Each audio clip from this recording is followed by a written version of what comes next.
So you want to lead. You've seen the videos with leaders such as Seneca from the Rich and Poor Civilization, or you've been a part of groups and wonder what it takes to be a leader. There are some things you need to keep in mind as you go through your journey as a member of these civ events. Before you even get started, met anyone, or built a home in a world, there's something you need to keep in mind. If you come into these events expecting to lead with the intention of leading, you will most likely not end up leader. You will end up frustrated with how no one listens or with a group that collapses too soon into playtime to be considered a success. Keep in mind that you as a player and person need to be dynamic, not only growing off the existing gameplay structures to keep yourself afloat and to understand when and how to capture leadership for yourself. So, with keeping that in mind, let's look at the keys to ruling a Minecraft civilization.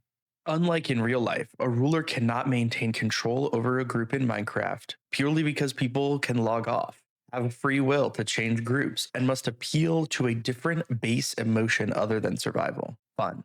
No one in a server joins to become a slave to a ruthless dictator, and even if they do, those groups usually stay small and have a large amount of roleplay holding them together. The existence of keys is fundamentally the same, however. You must pay off each individual's investment into your group, and you must keep the military and PvPers engaged, and you must engage in state projects to keep your civilization moving forward. Keeping players engaged has three layers: in game rewards and engagement, one on one outreach and discussion from leaders to members, and out of game rewards and engagement. The level that you can use of each of these changes depending on the rules for the server you are a part of. For example, ShotRush bans all metagaming outside of his Minecraft server. Joyful allows discords but bans pre-gaming. The solutions to these three versions of engagement will be individual for each and every situation. However, I want to ensure you are set up with an understanding of these methods to ensure fun and engagement for members of your group. In game rewards and engagement are pretty simple. From handing out collectible awards to top performers, hosting celebrations or ceremonies like Roman emperors, these are the key to keeping your group engaged and building camaraderie. These will look unique to your government structure, from gladiatorial PvP tournaments to festivals of the harvest, and are your chance to bring everyone together, build your own notoriety, and ensure every member of your group is invested in the collective success. Here's an example. In the Joyful test, my dual Archon and I planned for everyone to get on around 5 p.m. and have a group meeting where everyone would address concerns, make plans for the group session, and then would split into a working group. This ensured everyone was brought in and ready to accomplish goals, while also giving Dissent a place to thrive. Another example is the leader of Westhelm always ensured he gave addresses to the whole group, making sure everyone knew what was happening. And with their military dictatorship, this made a lot of sense, and the people bought into the system. They also had a band that wrote music about the current events and held concerts for the citizens. Don't overlook these seemingly foolish things and dismiss them. They might hold your group together in hard times or devastation after a war. Let's talk about your personal investment to every member of a group. Relational organizing in real life is the act of having one on one conversations with every individual you can over an extending period of time. Your efforts move the conversation of your network in the direction you like. Examples of people who engaged in this are Cesar Chavez and Fred Hampton of the Black Panthers, two of the most successful organizers of volunteers in American history. How can we take relational organizing and use it to build the most powerful civs in the history of Minecraft? Well, this is something I am still testing, but here's my initial hypothesis. Beyond making a group feel whole, a leader, especially a dictator, can earn the goodwill of people by having actual conversations and understanding your members. This sounds daunting at first and is an extremely difficult task for any new organizer of a group. Keeping notes on individuals and not relying on memory, ensuring you log criticism or frustration, and responding in the moment with understanding are the keys to the social engineering that make the leader a truly venerated figure. This sounds daunting at first and is an extremely difficult task for any new organizer of a group. Keeping notes on individuals, not relying on memory, ensuring you log criticism or frustration, and responding in the moment with understanding is the key to the social engineering that makes a leader a truly venerated figure. In my first go around at this experiment, multiple times democracy was brought up in Iron Mountain, and I had already had conversations with everyone in the group explaining how democracy was not necessary, and we as a team decided to keep the dual Archon system. This was key on the fourth day, as it was quite calm, and honestly, if I had wanted to, I could have ascended to Empire. Somebody suggested having elections again, and I initially shot them down. In that moment, I could have exploited my relationship with everyone in that group to kick out my second in command, Doom. However, I stood by him and didn't do that because winning that election would have done nothing except feed my ego. That's the thing, though. If Blade had been a problem and I had needed to consolidate power away from him, as the person who had done the relational organizing, I had the influence and the opportunity to get rid of him and consolidate my power. Do you see how do you see in this example how dynamically you can use relational organizing as a tool? I hope to test this hypothesis further in further events.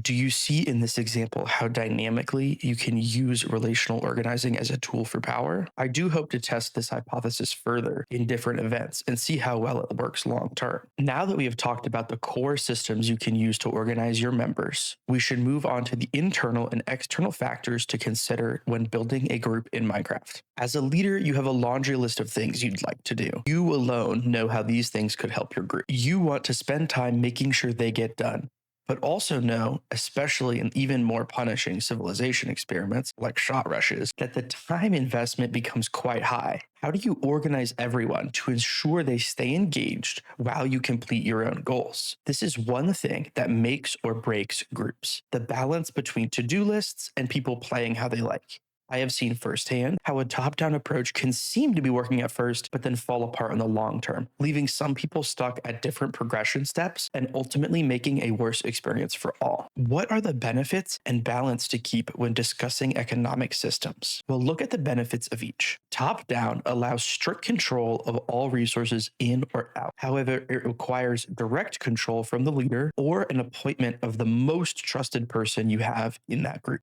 This leaves very clear failure points, such as one person becoming disillusioned and abandoning your civs, with all your valuables, of course. What are the positives of a bottom-up approach?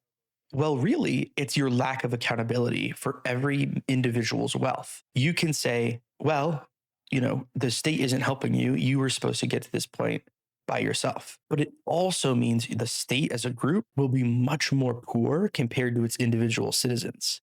I do think there's a fine balance here. And that, again, it depends on the gameplay mechanics. Finding the through line where people can progress individually, then would naturally come together to form groups, is where you want to position your economy as top down. Using a joyful test as an example, you first want to gather your group to ensure you survive and get food. That is a top down endeavor. Then, once this is completed, you want to split into teams of 2 and each acquire a full set of iron and tools. This is a bottom-up endeavor.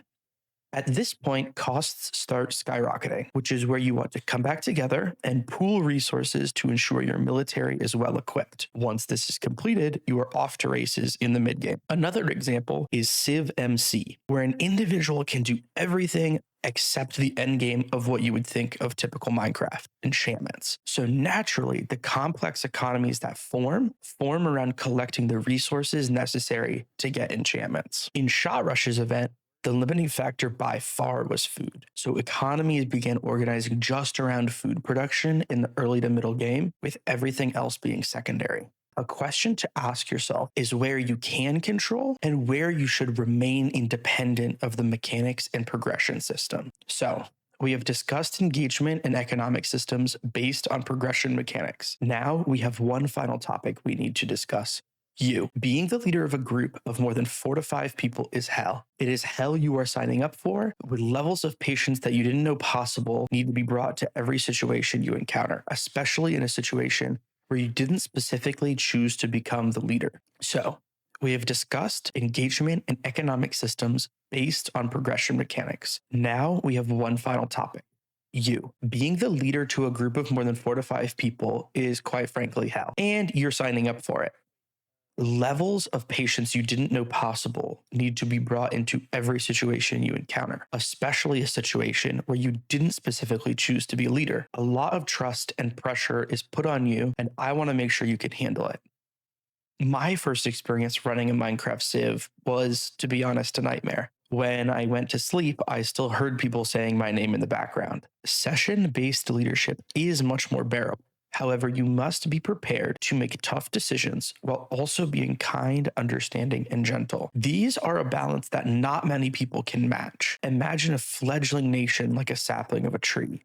Sure, you could call it a tree, but it still needs time, nutrients, and care to develop properly. Even once it is large, it still needs ongoing cultivation to keep it healthy. This is constant, tedious work, and I want to make sure you have fun doing it, which is why I'm being honest. If you do not have the maturity to look at all of this and be real with yourself about whether or not you can do it, you don't deserve to lead. I am setting out to test a hypothesis.